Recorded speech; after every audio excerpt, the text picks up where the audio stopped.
Positive way में होते हुए ये सब चीज़ें जब अधिकारी महोदय लोगों को समझाई गई और माननीय एमएलसी महोदय लोग बैठे, 3-3, 4-4 एमएलसी लोग बैठे और एक एक चीज़ पर जब चर्चा 1-1 घंटे की हुई, हर चीज़ की समस्या का समाधान 2-2, 3-3 समाधान बताए गए। अब उसके बाद आपने देखा जो ये भी आयुष्मान योजना की व्यवस्था बनाई है सरकार ने, चीफ सेक्रेटरी महोदय के यहाँ उत्तर प्रदेश राज्य कर्मचारी संयुक्त परिषद के महामंत्री आदरणीय R.K. निगम जी के साथ जब हम लोग बैठे थे, उन्होंने कहा कि आयुष्मान योजना भारत सरकार की योजना है, इसमें हम केवल शिक्षा मित्रों को लाभान्वित नहीं कर सकते हैं, इसके लिए हम जितने भी संविदा कर्मचारी हैं सबको लाभ देंगे, तभी इनको भी लाभ मिल पाएगा।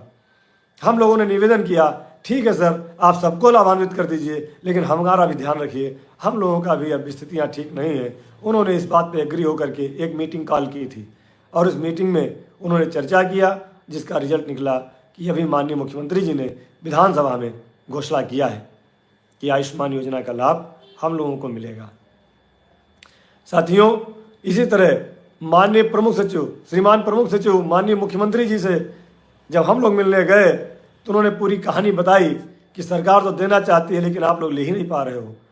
हर समय सरकार का विरोध करना ये अच्छी नीतियाँ नहीं है।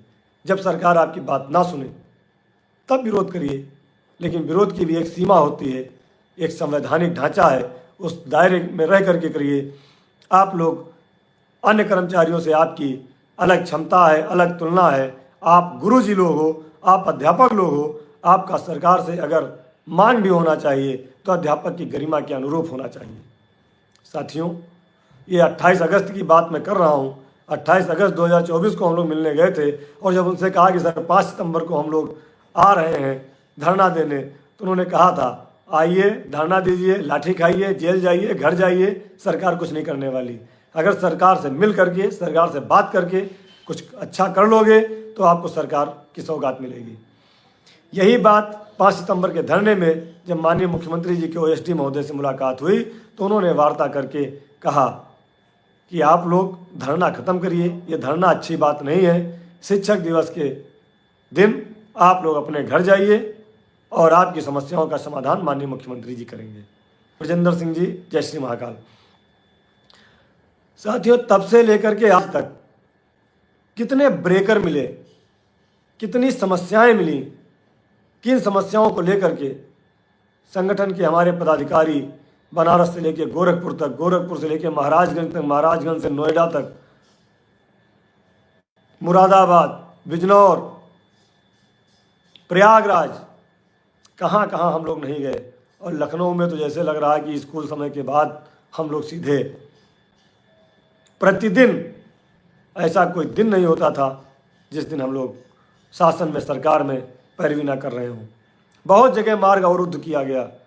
हमारे ही 16 संगठन के पदाधिकारी माननीय मंत्री जी के यहाँ बैठक में गए, सब लोग अपनी अपनी बात कहे,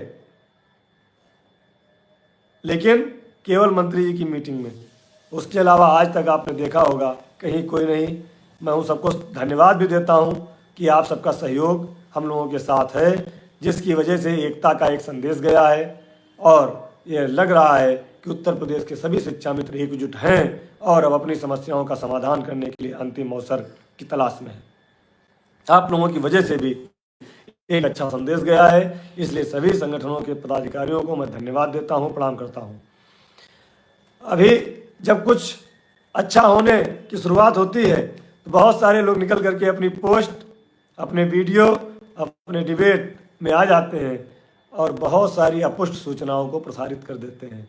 मैं बड़ा कि मैं बड़ा को लेकर के कुछ लोग होना कल है, आज ही उसकी घोषणा कर दे रहे हैं, लेकिन ये ठीक नहीं है। हमारा आपका काम है मेहनत करना, हमारा आपका काम है प्रयास करना, घोषणा करना, क्रियान्वयन कराना ये सरकार का काम है, तो सरकार ही करे तो ज़्यादा अच्छा है। अभी अजय सिंह जी हमारे साथ कल बैठे थे, जिला अध्यक्ष वाराणसी, तो हमसे कह रहे थे महामंत्री जी आप कुछ बताते क्यों नहीं, आप सबको बता दीजिए। तो हमने कहा देखिए, जो काम हमारा है वो हम कर रहे हैं, जो काम सरकार का है वो सरकार को करने दीजिए, माननीय मुख्यमंत्री जी को करने दीजिए, माननीय शिक्षा मंत्री जी को करने दीजिए। तो बहुत एडवांस नहीं चलना है, हमको राजनीति नहीं करना है, हमको नेता नहीं बनना है।